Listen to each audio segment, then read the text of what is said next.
Audie Murphy was the most honored soldier in World War II and later became a movie star. He was found dead this afternoon in the Virginia hills in the wreckage of a light plane. On Friday afternoon, the plane crashed near the top of a mountain. The world stopped when Audie Murphy died in a private plane crash. His death came so quickly, hurt so much, and shocked his family, friends, and the entertainment business. A lot of people love Murphy because of his amazing acts of bravery and his bold and strong artistic skills. So his death leads to a lot of talk and guessing. But a new study into his sudden death has shown the world a shocking truth that no one is ready for. What is the real reason he died? Is what they found good or bad? Come with us as we look into how the Audie Murphy mystery was finally solved, where the secret stash was when Murphy died. The story of how Audie Murphy died was basic and easy for years. He died in a plane crash in Brush Mountain, Virginia on May 28, 1971. He was in a small private plane that went down over the mountains in bad weather. Official reports said the pilot made a mistake and there wasn't enough sight. The national hero died in a tragic accident at the age of 45. But rumors and suspicions spread because he was famous, had a lot of fans, and used his fame to talk about his problems with PTSD. Some people think that spy agencies may have been involved because Audie was linked to Hollywood and was said to have private information about the business. Some people thought that he might have had business enemies or that the crash might have been caused by organized crime. These ideas spread like wildfire as important facts about what happened were never fully explained. It also made people wonder why the plane went so dangerously low before it crashed, why the pilot said different things, and why some pieces of the wreckage were missing at the crash site. These doubts lingered for decades because his family strongly denied any hints of foul play, sticking to the idea that it was just a terrible accident. However, the lack of clear answers made a lot of people want to know the real story behind Audie's fall. Recently, a group of independent investigators decided to reopen the case and look more closely at the plane crash that killed Audie. They did this by using a new forensic tool and getting access to government papers that had been kept secret. They look at the wreckage, flight records, and weather report and find disturbing new proof that the event may not have been an accident but rather a planned attempt to kill Audie. They found evidence that someone had messed with the plane's controls. Audie had also been being watched before the crash, according to new talks with former witnesses and government officials. A witness who had been quiet for a long time finally spoke up. Audie found out secret information about how the government works, which may have made him a target for powerful men who wanted to silence him. These new facts cast a dark shadow over Audie's last moments, changing the story from one of a terrible accident to one of betrayal and plot. This disturbing truth calls into question the idea of Audie as a fallen hero. Show a story with political danger and mystery. Because of these shocking findings, Audie's family is now calling for a full investigation. They want justice for a brave man who was betrayed and stabbed in return. Now historians and military experts are rethinking Audie's impact. They are always looking at how this new point of view fits into the bigger picture of Cold War America, the links between Hollywood and the government, and the hidden dangers that famous people face. These new details about how Audie went out of business don't give people the peace they were hoping for. Instead, they bring up tough questions about trust, power, and betrayal. Audie's life story, his background, his journey through life, his relationships, and his difficult job must all be told again. But the question that comes to mind is where and how he came from. How was his life going before someone tried to stop him? His sad and happy life story. Audie Leon Murphy was born on June 22, 1925 in Kingston, Texas, USA. His parents were Emmett Barry Murphy and Josie Bell Murphy. He was the seventh of 12 children. His family was made up of English, Irish, Scottish, and German sharecroppers. As a child, he often felt alone and had trouble controlling his strong feelings, like anger and mood swings. Murphy grew up in northeastern Texas. He went to grade school in Celeste and lived in Farmersville, Greenville, and other towns. His father was rarely in their lives, and when he was young he finally left the family for good. He had to take care of his family on his own after his father left. He quit school in the 5th grade and went to work in the fields picking cotton and doing other jobs that were available. While this was going on, he also learned how to use a hunting gun, which helped feed the family. When Murphy was 16, his mother Josie died of asthma and endocarditis.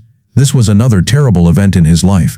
In 1941, he quit the fields to work at a store that was also a yard, a radio repair shop, and a gas station. He became a strong and responsible young man because of these hard times. In 1942, his sister helped him make fake papers so he could join the army before he was old enough. Audie decided to join the U.S. Army after being turned down by both the Marines and the paratroopers because he was too small and light for their needs. He got basic training in Texas and more training in Maryland before being sent to another country. Audie first fought in battle during the Allied invasion of Sicily in 1943. They later fought in a number of important fights, such as the Battle of Anzio and the liberation of Rome in 1944. He was also very important in the invasion of southern France, and he led his men to victory in a big fight at L'Homme Quarry near Clury in northeastern France. Audie was also known for being a great horse racer, poet, and singer. He took part in a lot of horse races and raised quarter horses in California and Arizona. But he had to deal with big problems after he got back from war. Audie dealt with battle fatigue, which is also called PTSD, and used his fame to bring attention to problems soldiers face and stress how important it is to help them with their mental health. He was one of the first famous people to talk freely about how war affects people's emotions, which helped others understand and deal with these hidden battles. He married Wanda Hurwicz in 1949. She was a famous Hollywood actress who had been in many movies in the 1940s and early 1950s. A lot of people were interested in their wedding because Audie was becoming famous as one of the most decorated American heroes from Waddy, and Wanda's acting career was also taking off.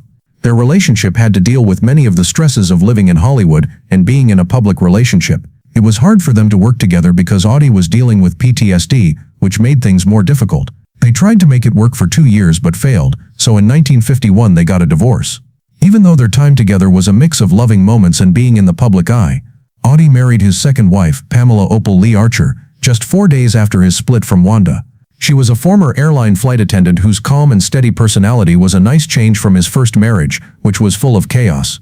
Their relationship grew quickly and finished in marriage, which shows that Audie wants to be stable and have a family. They had 2 boys together, named Terry Michael and James Shannon. Terry followed in his family's footsteps and tried to make a living in show business, while James, who was born a few years later, was shaped by his father's amazing heritage. Audie and Pamela were married until Audie died. Pamela wasn't just a wife. She gave Audie confidence and helped him deal with the stress of fame and problems from his past. Audie was happy for a long time because his wife was there for him, and having 2 sons made him happy. He was known for getting angry quickly and strongly, which got him into a lot of fights over the course of his life. For example, Audie was arrested in Burbank, California, in May 1970 after a fight with a dog trainer. Attacking the trainer and firing a gun at him were among the charges against him. He rejected the charges and was later found not guilty. Audie died in a terrible accident in 1974 with his private plane. He was buried with full military honors in Arlington National Cemetery as a tribute to his service. Audie made a big difference in his career and in the history of the U.S. Army while he was in it and after he died. What did he do as a soldier is the next question. What did people remember and recognize him for? Murphy's accomplishments in the military. Audie was in the 15th Infantry and fought in North Africa, Sicily, Italy, France, and Germany, among other important places. When he joined the army, he looked young and thin, but he quickly showed that he was a strong and great leader. For being brave and loyal to his fellow troops, he became well known. During Waddy, he fought bravely and was praised for killing many enemy forces. On January 26, 1945, near Holzer, France, he bravely held off a large group of German troops for more than an hour, even though he was hurt and outnumbered. This was one of his most important actions. Audie took a chance by jumping onto a tank that was on fire to use its machine gun against the enemy. They also called for help from artillery. He got the Congressional Medal of Honor for this in 1945. This is the greatest military award in the United States. The German soldiers had hidden in the Jewish cemetery near Beheim on February 4, 1945. Audie led his unit, Company B, in a fight to get rid of them. 6 enemy men were killed, and the rest were captured. After 2 days, Company B went on to the town of Neuf-Brious. The rules of the battle were set when the city of Colmar gave up to the Allies on February 8. Audie was part of the 3rd Division, which was in charge of guarding the western side of the Rye River from February 10 to February 18. During this time he was promoted to first lieutenant, and his division won a prestigious award called the Presidential Unit Recognition for their bravery in battle. This move also won Audie a special award called an Oakleaf Cluster for his bravery in the past. For his brave deeds, Audie was given the Distinguished Service Cross and Silver Star by General O'Daniel while his division was in Nancy. Audie was put in charge of communicating with the 15th Infantry Regiment in March 1945. He moved with the unit until May 20th, but his job was more about planning than fighting. Later he found out that Company B, the unit he had been in before, had lost its top officers and was now being led by someone with little experience. Audie chose to be in charge. In order to get to the Siegfried line and save his unit, he borrowed a jeep, hired a driver, and got a translator. The United States Army still had a hold on him after he left the battlefield. It all began when higher-up officers and the Speaker of the U.S. House of Representatives told him he should apply to West Point, the most famous military school. Even though they offered to help him become a cadet, Audie decided not to go to West Point, in part because of injuries he got in the war. Another thing is that after his time in the Army, he was given a 50% handicap rating and moved to the Officers Reserve Corps. He was affected by the war's effects on his mind for the rest of his life. Even though the military didn't do much to help him with his problems after the war, he talked about them freely in order to get the government to improve benefits and treatments for other veterans who are going through the same things. Audie became a captain in the 36th Infantry Division of the Texas National Guard when the Korean War broke out in 1950. His job was to train new soldiers, and he thought that he and his company would be sent to Korea to fight. But as his acting career took off in 1951, he spent less time with the Guard, and when the Korean War finished in 1953, his division was not called up. He stayed with the unit anyway, taking part in events to recruit new troops and using his fame to do so.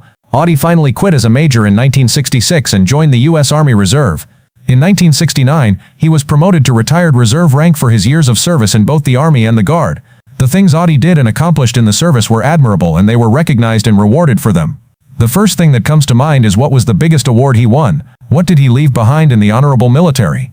The soldier with the most awards. By the end of the war, Audie, who was only 19, had won every major military award for bravery in the U.S.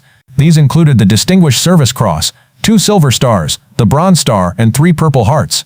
He was in battle for about 400 days and showed bravery and courage that was out of the ordinary. Brigadier General Ralph B. Lovett and Lieutenant Colonel Hamlet D.B. Edison said that Audie Murphy should get the Medal of Honor for his bravery in the Holzwhr fight. The award was made public in a news release on May 24. On June 20, 1945, in Salzburg, Austria, General Patch gave Audie both the Medal of Honor and the Legion of Merit in person. After this, Audie was known as the most decorated American soldier in World War II. He had won the American Campaign Medal, a European Campaign Medal, with multiple stars for his service in different battles, the World War II Victory Medal, and the Army of Occupation Medal for his time in Germany after the war. France gave Audie the French Croix de Guerre with Silver Star on April 16, 1945. It was given to him in Dallas on September 15, 1945. Later, on July 19, 1948, in a public event in Paris, he was given the French Legion of Honor and another Croix de Guerre, this time with a palm. Audie was also given the French Liberation Medal and the Belgian Croix de Guerre on December 10, 1955, along with a palm.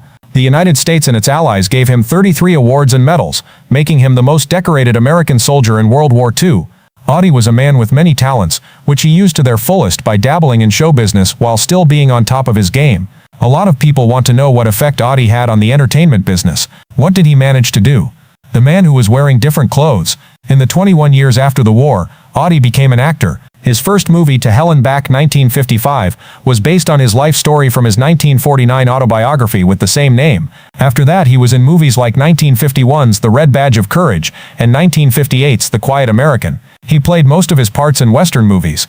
He also appeared as a guest on a number of famous TV shows and was the star of a show called Whispering Smith. Besides acting, he also tried writing songs. Some of his country and Western songs were recorded by well-known singers at the time, like Dean Martin and Charlie Pride. Audie became well-known in 1957 for his part as the Utica Kid in the famous Western movie Night Passage, which starred James Stewart and Dan Durrier. Audie's acting career reached a turning point with this movie. It showed that he could compete with Hollywood's big names and become a stable star in the famous Western genre. In 1959, Audie made 3 Western movies that showed off different parts of his playing skills and impressed a lot of people. He began working on The Wild and the Innocent with the lovely Sandra Dee. Their energy gave the story about good people meeting bad people a new lease on life. He not only played the lead part in the black and white drama, but he also worked behind the scenes as a co-producer, even though he wasn't given credit for it. Because of this, he got to work with the well-known director Walter Mirisch. People who review movies paid attention to Audie's part as a hired killer in the movie No Name on the Bullet. Many people liked the movie because it had an interesting plot, and Audie gave an intense and multi-layered performance, which helped him become known as a versatile and interesting lead character in westerns. His acting skills were not limited to young movies. He became popular on TV after appearing with Thelma Ritter in an episode of StarTime called The Man. In a TV show, this showing brought out his charm. At the beginning of the 1960s, Audie kindly offered his name and let his name and likeness be used in 3 parts of a U.S. Army-made TV show called The Big Picture. For his work in the episode Broken Bridge, in which he visited military places in Germany, Italy, Turkey, and New Mexico, he was given the Outstanding Civilian Service Medal. The goal of these trips is to show off the newest military tech and gear. Aside from cars, Audie also loves horse racing at the Delma racetrack and spends a lot of money on it. His bad gaming habits caused him to have a lot of money problems. In 1968, he said that he had lost $260,000 on a bad oil investment in Algeria and was in a tax disagreement with the government over taxes that he had not paid. Even though he was having money problems, he refused to be in ads for cigarettes and drink because he was worried about how it would affect young people. What do you think about Audie Murphy's way of life and history? Tell us what you think in the comments. Don't forget to share, like, and subscribe for more great movies. On your screen, click the link to the movie. It would make you happy.